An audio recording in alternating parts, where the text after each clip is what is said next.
Kami masih mendiskusikan peluang timnas kita bisa melangkah mulus sepanjang lanjutan kualifikasi Piala Dunia 2026 zona Asia. Kita akan menghadapi babak keempat nanti di bulan Oktober. Sejauh mana kita bisa melenggang mulus menuju ke Piala Dunia nanti. Selain bersama dengan Bung Ropan yang masih bersama kami di studio Kompas TV saat ini, di sambungan lawan dalam jaringan juga sudah bergabung mantan pemain timnas yang juga pernah melatih sementara timnas di tahun 2012, Aji Santoso. Bung Aji dengan Tifal di sini, apa kabar, Bung? Alhamdulillah baik. Selamat malam Bung Tifa. Terima kasih sudah hadir. Selamat malam. Ya, Mas Aji, Coach. Siap.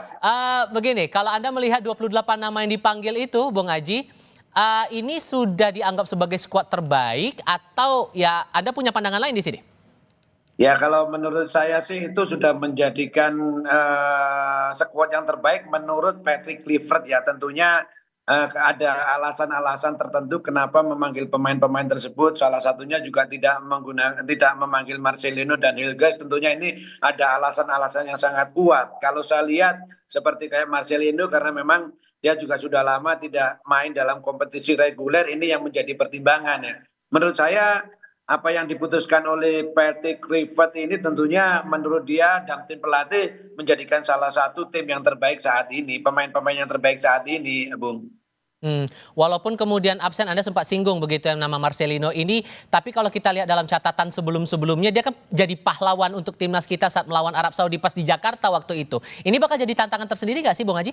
Iya betul, memang ketika Marcelino masih tergabung dalam tim itu bisa menjadikan salah satu pemain kunci, pemain andalan dari timnas kita. Tetapi pertimbangannya Coach Patrick Kluivert, saya yakin karena Marcelino tidak menjalani kompetisi yang reguler, tentunya sentuhan-sentuhan menurut pengamatan mereka pasti akan butuh adaptasi yang sedikit lama gitu. Ini menurut saya pertimbangan kenapa Marcelino tidak dipanggil. Kalau dari segi kualitas sebenarnya dia masih sangat layak, tetapi itu tadi karena dia sudah lama tidak main di kompetisi reguler, sampai sekarang pun saya membaca juga administrasinya dia belum selesai, belum bisa main. Pertimbangan itu menurut saya yang paling kuat.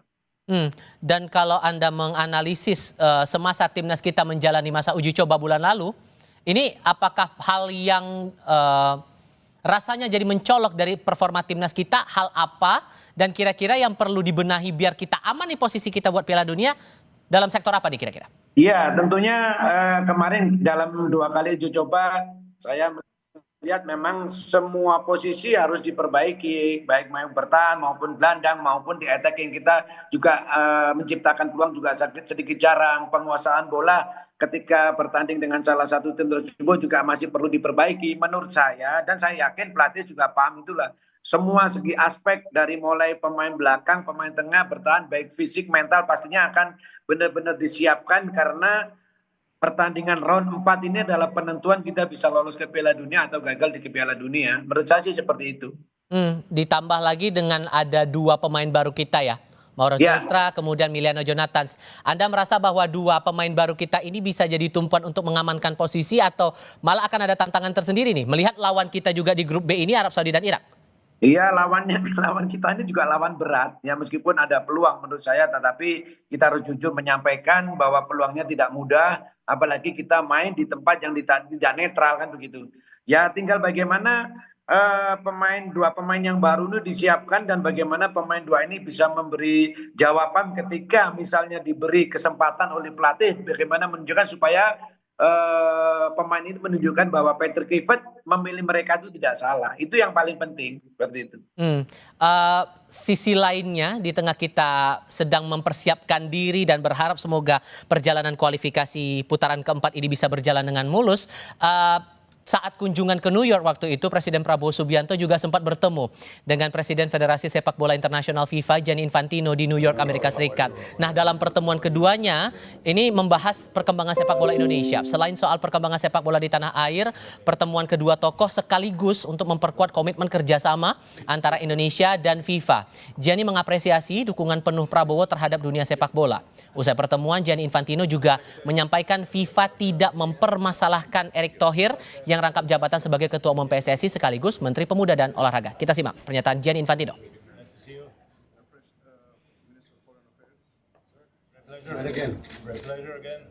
That's okay, of course that's okay. Mr. Erick Thohir has shown already in the past that he is a multi-talent. He can do many things in an excellent way. What he's done in the federation football, what he's done in the government, what he will be doing for the sport in Indonesia. Is also a colleague of mine as member of the International Olympic Committee. So I'm looking forward to continue working with Indonesia and with Mr. Erick Thohir, who is not only a great friend but a very, very, very competent man, and to broad Indonesia to where it is a country that people are looking up to now. Bahkan di akhir wawancara dengan wartawan waktu itu, Gianni Infantino sampai ditanya posisi Indonesia peluangnya gimana nih untuk lolos Piala Dunia. Ia bahkan bilang tidak ada yang menyangka bahwa Indonesia bisa sampai ke tahap sejauh ini, Bung Ropan. Ya. Kalau Anda membaca lawan kita di grup B nanti, Irak dan juga Arab Saudi, harus gimana realistisnya kita menghadapi kualifikasi putaran 4 ini? Iya, jadi apa yang dikatakan Infantino itu memang suatu hal yang kita luar biasa ya. Sebagai satu-satunya wakil dari Asia Tenggara yang bukan Vietnam, bukan Thailand, bukan Malaysia, tapi kita yang masih bertahan terus sampai ke putaran keempat. Satu-satunya juga yang di lain itu kan ada di Timur Tengah semua, ya, di antara semua tim itu. Dan kalau bicara realistis, kita sudah berhadapan dengan 2 tim yang akan menjadi lawan kita. Dengan Irak kita berhadapan di putaran kedua, dengan Arab Saudi kita berhadapan di putaran ketiga. Dengan Irak memang kita kalah 3 kali. Oke, dengan Arab kita tidak pernah kalah. Dengan 2 pelatih berbeda, dari Mancini ke Herve Renard. Yeah. Draw 1-1 di Jeddah dan kita menang di GBK dengan 2-0. Jadi kalau bicara realistis, saya pikir pertandingan pertama itu adalah sangat menentukan. Selalu akan sulit, bukan saja bagi Indonesia, tapi bagi Arab juga, walaupun mereka bertindak sebagai tuan rumah. Saya pikir mereka juga akan menghadapi tekanan yang luar biasa. Karena mereka tahu menghadapi Indonesia mereka tidak menang 2 kali dengan saya bilang tadi 2 pelatih berbeda. Makanya mereka itu melakukan uji coba itu tidak tanggung-tanggung dengan Ceko dan Makedonia Utara. Mereka ikut Piala Emas di Amerika sana menghadapi Meksiko dan Amerika. Jadi mereka betul-betul menyorot bahwa pertandingan lawan Indonesia itu sangat penting. Mereka tidak melirik pertandingan kedua lawan Irak. Karena kalau menang lawan Indonesia peluang mereka untuk bisa lolos terbuka. Begitu juga dengan kita. Kita juga harus tidak boleh kalah pertandingan pertama ini. Dan dengan bermodal bahwa sudah ada beberapa pemain tambahan ya yang ada, saya rasa kita bisa melakukan hal yang terbaik. Dan profilnya bagus-bagus semua. Bagus-bagus semua yang ada. Ketika kita bermain dengan mereka kan oleh Romani belum ada. Miliano Jonathan juga belum ada. Kalau di Jeddah itu bahkan Jai Isis belum ada waktu pertama di Jeddah yang satu-satu. Jadi saya pikir kita punya peluang secara kualitas pemain kita oke. Dengan ada ketambahan pemain-pemain yang lain yang masuk di kita. Jadi ya kemenangan itu sangat penting. Draw aja sudah bagus buat kita. Oh ya? Ya, draw itu sudah bagus. Apalagi kalau menang, itu bonus luar biasa untuk membuka jalan kita menuju ke Piala Dunia. Kalau menang dengan 3 poin. Karena pasti Irak akan tertekan pertandingan kedua kita. Arab akan habis-habisan melawan dengan Irak untuk pertandingan mereka berikutnya kalau kalah. Tapi kalaupun kita imbang, setidaknya kita masih bisa melihat untuk putaran kelima. Ya kan? Untuk menghadapi dengan playoff dengan beberapa konfederasi lainnya. Entah di Amerika Selatan yang Bolivia sudah keluar atau di Afrika, siapapun itu. Jadi peluang itu ada, jangan kalah dulu. Banyak yang mengharapkan bahwa kita harus menang, tapi bagi saya realistis itu draw. Menurut saya dengan kondisi yang ada sekarang, apalagi kalau bicara bisa menang. Kalau kita draw pertandingan kedua akan lebih pede anak-anak. Oke. Akan lebih percaya diri untuk menghadapi Irak. Gitu. Karena kan sudah posisi berbeda. Dengan Irak di putaran kedua banyak pemain yang belum ada di sana. Kalau kita sudah punya Ole, itu luar biasa. Oke. Nah kalau menurut Bung Aji realistisnya sama sependapat atau juga punya pandangan lain nih?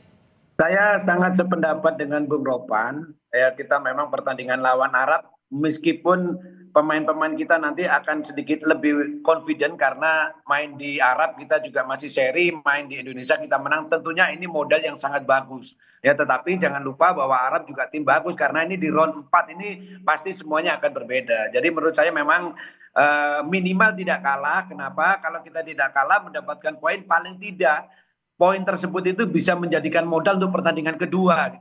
Tetapi kalau menang, wah ini sangat luar biasa. Saya yakin kalau menang kepercayaan diri pemain lebih tinggi lagi gitu. Jadi menurut saya apa yang disampaikan Bung Ropan tadi sangat tepat. Minimal seri, kalau menang ini menjadikan kepercayaan diri untuk pertandingan kedua akan lebih bagus lagi. Seperti itu. Oke, dengan harapan semoga hasilnya baik apapun itu. Karena yang jelas tanggal terdekat ini 8 Oktober akan melawan Arab Saudi dan 11 Oktober akan melawan Irak. Yang jelas doa terbaik untuk timnas kita tentunya dengan harapan bisa lolos ke Piala Dunia 2026. Bung Haji terima kasih, Bung Ropan terima kasih sudah mau berdiskusi bersama kami. Coach, makasih Coach. Ya selalu semuanya. Selamat malam. Terima kasih.